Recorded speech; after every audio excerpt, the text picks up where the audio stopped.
Hi, I'm Elodie Ramsey, 34, and this happened last Thanksgiving. I flew home to our big wooden house in Asheville, North Carolina. The fireplace was crackling. The turkey smelled amazing. And the whole family sat around the table laughing, passing plates, acting like everything was perfect. I waited until everyone had food in their mouths. Then I smiled and asked, "Hey, did the hospital already send the surgery appointment letter?" Dad and my stepmom looked at each other and actually laughed. "Oh yeah, it came last week," Dad said. Really casually, cutting another piece of turkey. "But we used that money for Cole's 27th birthday party. The kid only turns 27 once, right?" The table kept smiling like he just talked about the weather. I put my fork down slowly, looked them straight in the eyes, and said really calmly, "So, I guess you still don't know who actually needed that surgery." The room went completely silent. Dad's face went pale. My stepmom froze with gravy halfway to her mouth. Cole just stared at his plate like nothing happened. That one sentence turned Thanksgiving into a nightmare in 3 seconds flat. If you've ever said a single line at a family dinner that made everyone stop eating, share your story in the comments. I promise I read every single one. And keep watching until the end, because what happened to them afterward? Yeah, you're going to want to see that. Their faces went white as ghosts, and nobody said another word for the rest of the night. The morning light came through the old wooden blinds of the living room, but I hadn't moved from the couch all night. My phone was still in my hand, the screen cracked from when I dropped it hours ago. I finally unlocked it again and opened the banking app one more time, hoping I had imagined the number. $178,000. Gone. I'd spent the last 10 years keeping this family going. Every paycheck went straight into their lives while I lived on cheap noodles and worked extra hours. Cole's college tuition at UNC Asheville. The down payment on his BMW when he turned 21. The security deposit on that expensive apartment downtown so he could meet important people.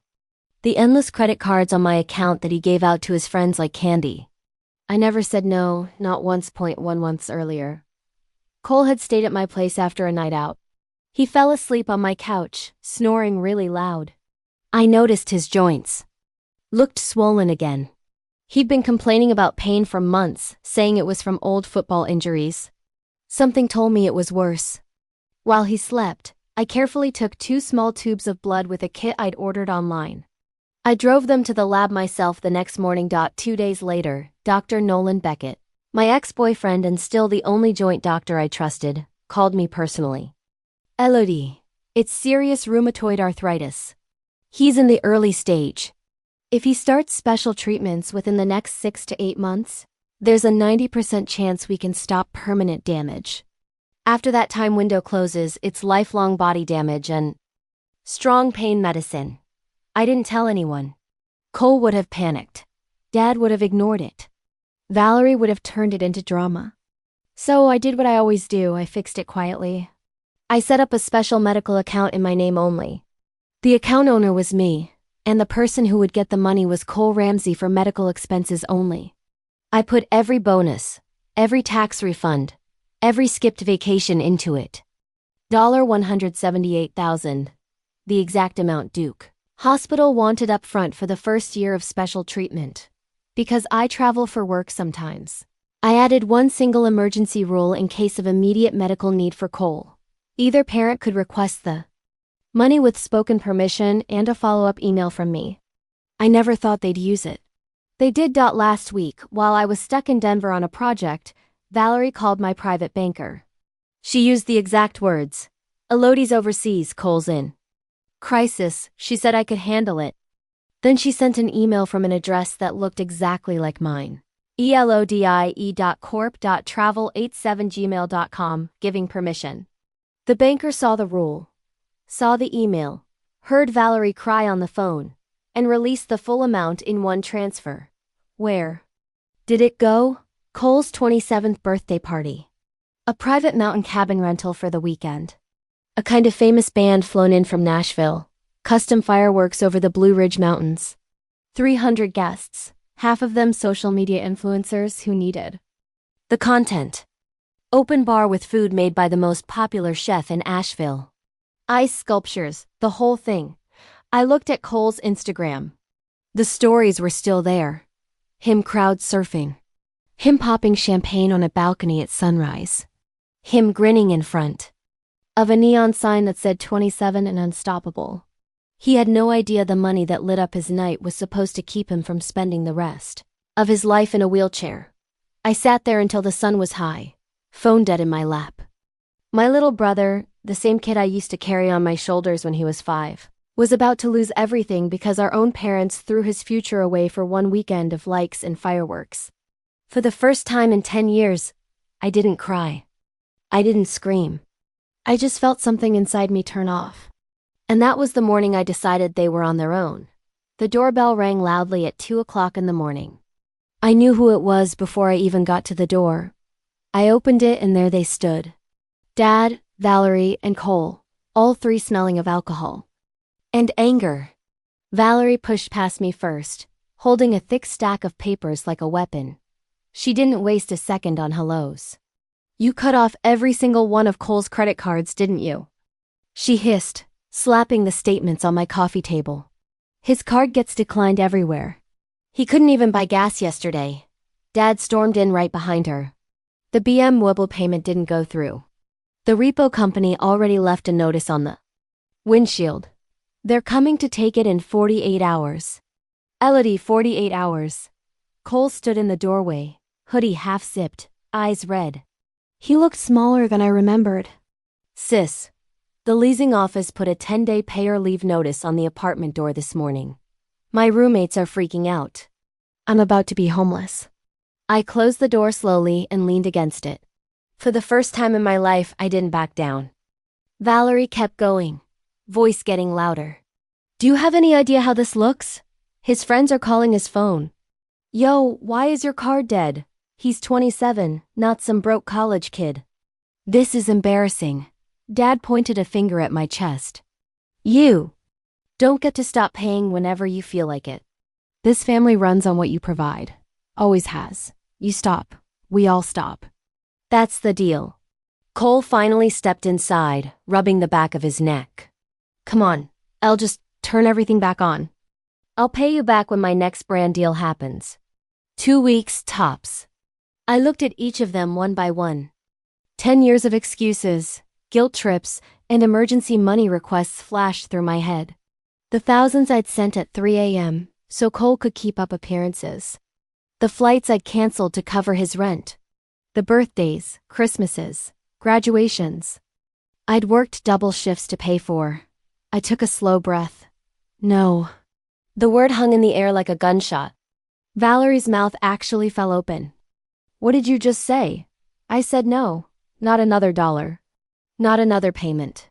Not another excuse. Dad's face turned purple. You don't get to decide that. You've been giving us money since you were 24.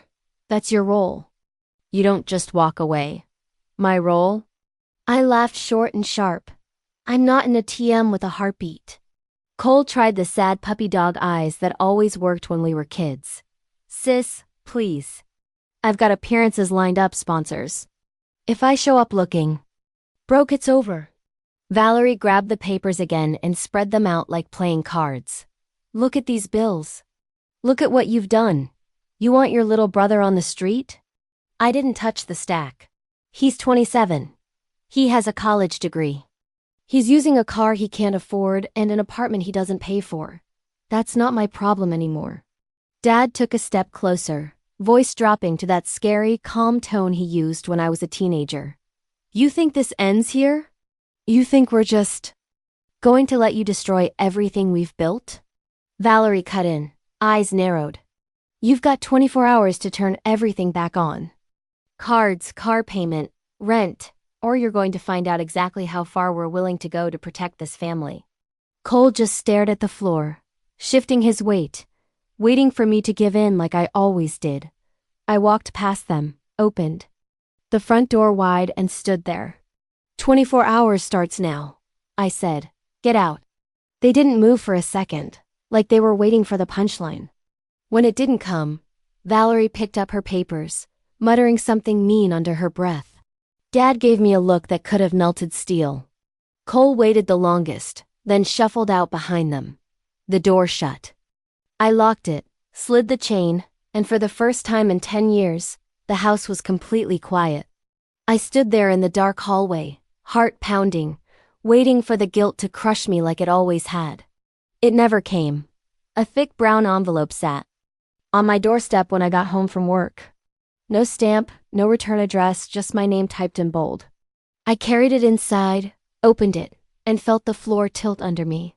Petition for appointment of guardian of the estate in person for Elodie Marie Ramsey, filed by Gregory and Valerie Ramsey, petitioners. The cover letter from their lawyer, Richard H. Langford, was only 4 paragraphs, but each one felt like a punch. Paragraph 1. I had suddenly and without good reason stopped all money support to my family. Paragraph 2. I had shown signs of serious mental problems, including staying away from people and acting mean for no reason. Paragraph 3. I was at risk of wasting my large amount of money and was a danger to my own well-being. Paragraph 4. If I signed the attached voluntary guardianship agreement immediately, they would limit the case to money control only. If not, they would try to get full guardianship of my person and money, including the right to put me under mental health evaluation and control all medical decisions. Attached was the pre-filled agreement. My signature line already had a little blue arrow sticker pointing to it. I read the whole packet 3 times, hands shaking harder with every page. They had statements from neighbors saying I rarely left the house anymore. A printout of my credit report showing I'd paid off every joint account and removed all authorized users. Screenshots of texts I'd sent Cole telling him to get a job. A note from Valerie's therapist, someone I'd never heard of, saying she feared for my safety because I'd become cold and unreachable. They even attached a draft emergency order asking a judge to freeze every account in my name until a hearing could be scheduled. I called the only person I knew who wouldn't be scared by this, Claire Donovan, the lawyer I'd used once for a work contract. She picked up on the second ring. Elodie, slow down. Send me everything right now. 20 minutes later, she called back. They're filing under Article 1 of Chapter 35A, North Carolina. Law lets family ask for guardianship if they can show you can't take care of yourself or are in immediate danger. The voluntary agreement is a trap. If you sign, you give them total control of your money and your freedom. If you fight, they'll push for an emergency hearing and ask the clerk to appoint a temporary guardian immediately, sometimes the same day. I've seen it happen. How strong is their case right now? Weak. But clerks approve temporary orders all the time on thin evidence, especially if the person asking cries in court. We need to move fast. She told me to gather every bank record, every text message, every proof that I was perfectly fine and that they were the ones who drained a medical account. She also told me to expect things to get ugly. That night, I sat at my kitchen table, surrounded by folders, looking through documents until the sun came up. Every time I thought about signing just to make it stop, I pictured Cole opening another bottle of champagne he didn't pay for. And the sick feeling passed. By morning, I had a plan. I wasn't going to sign anything. I wasn't going to beg. And I sure wasn't going to let them lock me up to keep the money train running. I sealed my own envelope, thicker than theirs, addressed it to Richard H. Langford, and dropped it in the outgoing mail. Inside was a single sheet. See you in court. Snow came down so thick that night it covered every street light in Asheville. I had just gotten home from the grocery store, arms full of bags, when I noticed the certified letter taped to my front door. The envelope was from my employer's HR department. My stomach dropped before I even tore it open. Inside was a single sheet. Immediate termination of health coverage due to detection of multiple fake claims exceeding $47,000. 7 itemized bills were stapled behind it. Emergency mental health holds at Mission Hospital. Inpatient detox at a rehab in Black Mountain. Suicide watch admissions at Broughton, all dated within the last 45 days. All listing me as the patient, all complete with forged electronic signatures that looked exactly like mine. I had never been inside any of those places. I called the insurance company right there on the porch. Snow soaking through my coat. After 43 minutes on hold, A supervisor finally read the claims back to me in a voice that kept cracking. Ma'am, these were submitted through the provider portal with your member ID, your date of birth, and a digital signature.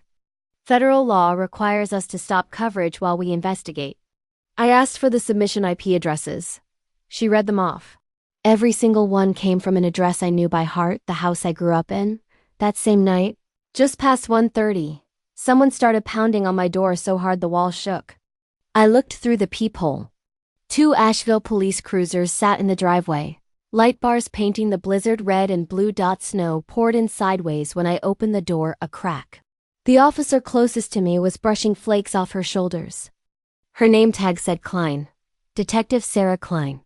Ma'am, we received a 911 call from a family member stating you were inside attempting suicide. The caller reported hearing screams and glass breaking. We have to come in and visually check that you're okay. My teeth started chattering, and not from the cold. I'm alone, I managed. I was asleep. She nodded like she'd heard that before. Policy requires a welfare check when the report is this detailed. It'll only take a minute. I stepped aside. 2 officers moved through the house fast, boots leaving wet prints on the hardwood. They opened every closet, checked under the bed, shined flashlights into the shower, even pulled drawers in the bathroom looking for pill bottles. One of them radioed back. Subject located, conscious, no visible injuries, no weapons, no signs of self-harm. Detective Klein handed me a refusal of medical transport form to sign. My signature came out shaky. As they turned to leave, she paused on the doorstep, snow swirling around her hat. You want to tell me who's got it out for you? This bad? I laughed once, a sound that hurt coming out. My parents? She didn't blink. We get a lot of those calls. Most of them aren't real. She handed me her card. Next time they pull this, you call me directly. I'll make sure the responding officers know the history. After the taillights disappeared, I stood in the open doorway, letting the storm blow in until my fingers went numb. Then I shut the door, slid every lock, and dragged a chair under the doorknob for extra safety. I opened the insurance portal on my laptop and watched my platinum plan turn red. Canceled fraud investigation. $47,000 in fake claims.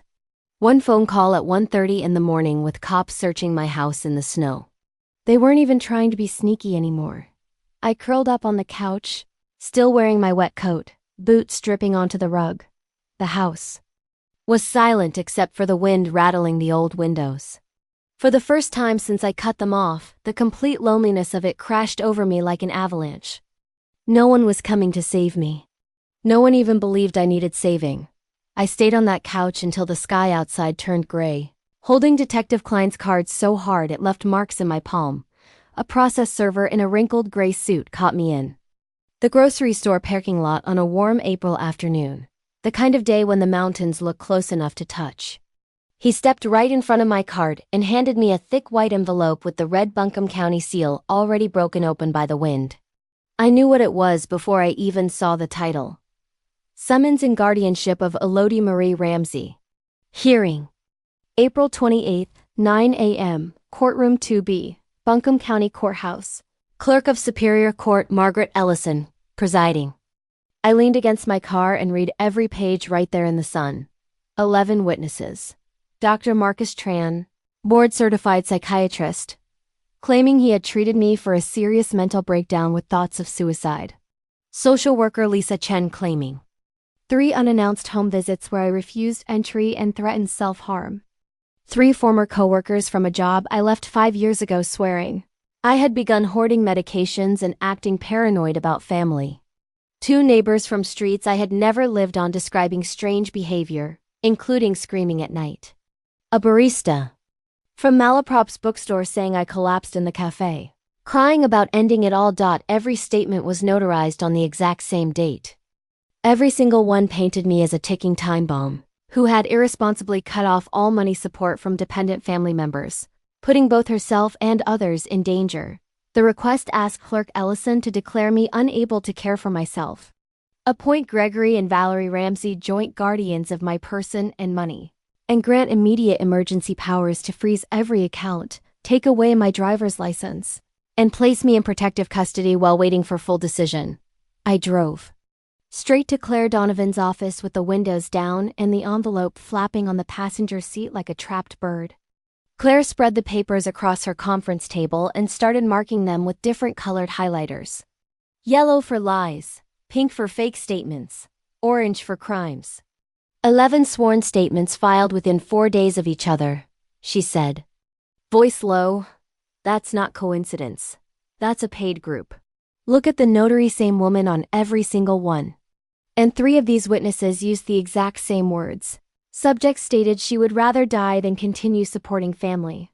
Word for word. She pulled up the North Carolina clerk's manual on her laptop. Guardianship hearings are bench trials. No jury. Margaret Ellison decides everything that morning. If she believes even 30% of this garbage, she can sign an order on the spot. And you lose your freedom before lunch. I stared at the witness list until the names blurred. How do we stop it? We don't just stop it, Claire said, sliding a thick counter motion across the table. We destroy it. She had already requested the notary's records. The coffee shop security footage, my employer's HR files proving I had been at work on every date I supposedly collapsed. She had statements from 2 of the 11 witnesses who had already broken down. Under detective pressure and admitted they were paid $500 each to sign whatever was put in front of them. Most importantly, she had Dr. Nolan Beckett locked in. He'll testify live, Claire said. Full medical disclosure of Cole's diagnosis, the mistreatment window, the forged trust documents, the fireworks invoice, everything under oath in open court. For the first time, your parents will hear the truth from someone who isn't you. I spent the next 3 weeks living inside document boxes. I printed every bank statement, every text, every email. I practiced answering questions until my voice stopped shaking. I walked the courthouse hallways at night when no one was there just to memorize the route from the metal detector to courtroom 2B. On the morning of April 28th, dogwoods were blooming pink against the stone walls.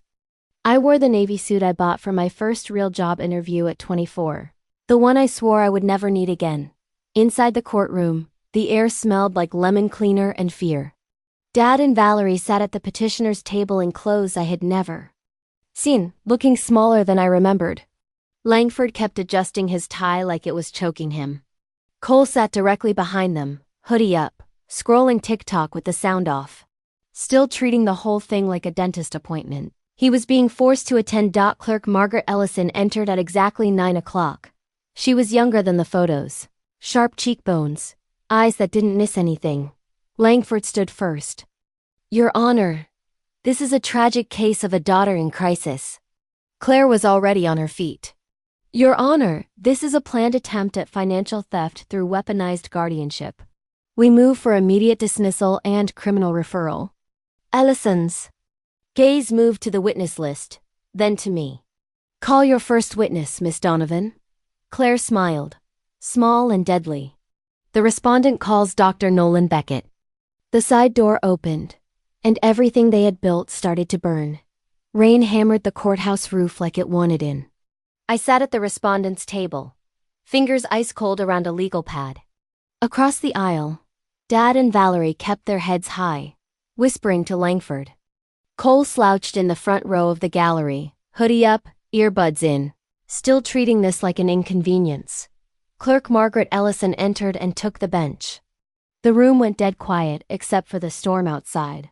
Langford stood first, voice sweet with fake concern. Your Honor, we are only trying to save our daughter from herself. Claire stood beside me. Your Honor, the petitioners are attempting to take control of my client's life and money through fraud and lies. We ask for immediate dismissal and criminal referral. Ellison's eyes narrowed.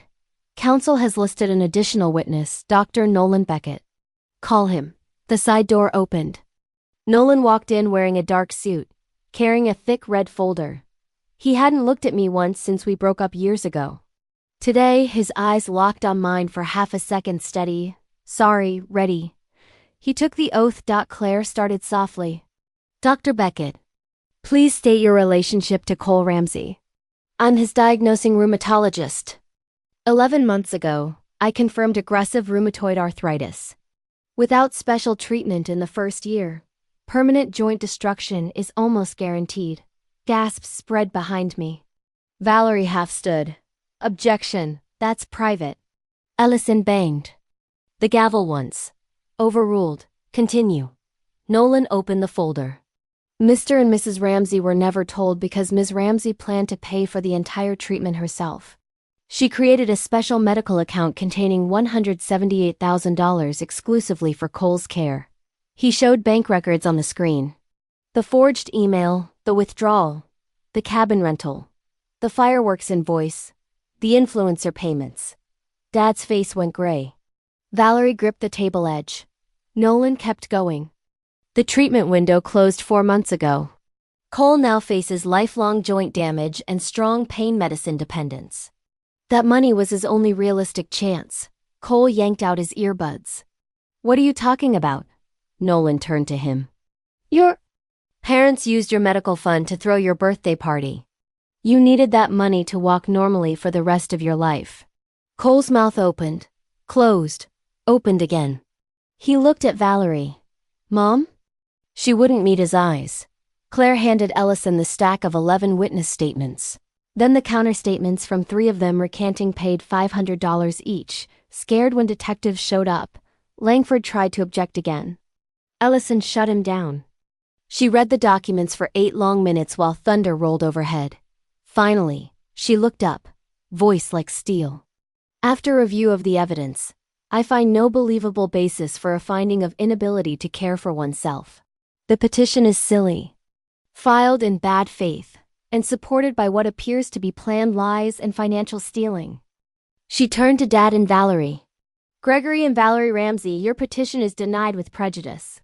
All filing fees and respondents' attorney fees will be charged to you personally. Another bang of the gavel. Furthermore, according to North Carolina General Statute 35A1116 and 14 to 112.2. This entire record is sent to the Buncombe County District Attorney for immediate criminal investigation into financial stealing, forgery, and lying under oath. The gallery erupted. Officers moved in. Ellison stared straight at them. This case is closed. Marshals will escort the petitioners from the building. Dad tried to stand. His legs wouldn't hold him. Valerie was openly crying. Cole just sat frozen, staring at the projected invoice for the fireworks that cost him his joints. Nolan stepped down from the witness stand, gave me the smallest nod and walked out. I stayed seated until the room emptied, rain still pounding the windows, letting the words sink in. They lost, and for the first time in a year, I could breathe. Cole's first flare-up hit in June. By August, he couldn't hold a coffee cup. By October, he was on a walker. The pain medicines went from hydroquinone to fentanyl patches in under 4 months. At 28, he qualified for disability benefits, $842 a month after Medicare premiums. That was his entire income now, disability checks, and whatever side job cash he could scrape together before the next joint locked up. Dad and Valerie lasted exactly 91 days after the hearing. The court-ordered fines and attorney fees topped $130,000. Their house went into foreclosure the week before Christmas. The bank locked the wooden doors I grew up behind while they loaded what little they had into a rented U-Haul. I never answered a single voicemail. I put the Asheville house on the market in January. It sold in 6 days, cash offer from some couple out of Nashville looking for a mountain getaway. I paid off the last of my own student loans, closed every joint account that still had my name on it, and bought a one-way ticket out. Charlotte was only a 2-hour drive down I-40, but it felt like another planet. New job, new apartment in Noda, new number no one from my old life had. I even started going by my middle name at work, Marie, just to hear something that didn't remind me of them. The closing on the house was scheduled for the first warm day in March. I drove up one last time, windows down, music loud enough to drown out memory. The Blue Ridge looked exactly the same, mist hanging low over the valleys. Dogwoods just starting to bloom. I pulled into the gravel driveway that used to feel like home. The new owners had already changed the mailbox. The porch swing was gone. Someone had painted the front door a cheerful teal instead of the chipped forest green I remembered. I walked through every room one final time. The living room where Thanksgiving exploded. The kitchen where I used to make Cole grilled cheese when he was 5. My old bedroom, now staged with generic art and a bed that wasn't mine. I left the keys on the counter, next to the closing paperwork, and locked the door behind me. For good. Standing on the porch, I took one last look at the mountains that raised me. Somewhere down in the valley, Cole was probably waking up to another day of pain he couldn't outrun. Somewhere in a cheap apartment, Dad and Valerie were learning what it felt like to be the ones who ran out of options. I didn't feel victory. I didn't feel guilt. I just felt finished. I got back in my car, rolled the window all the way down, and let the mountain air hit my face one final time. Then I drove east until the peaks disappeared in the rearview mirror. Here's what I know now. What I wish someone had told me at 24 when I started carrying everyone. Love isn't a blank check. Family isn't a lifetime subscription you can't cancel. And the second you make someone else's emergency your problem, you sign away your own future. If you're out there paying bills you didn't create, raising kids that aren't yours, keeping lights on for people who would watch yours go dark without blinking, listen to me. You are allowed to stop. You are allowed to walk away. You are allowed to choose yourself without being the villain.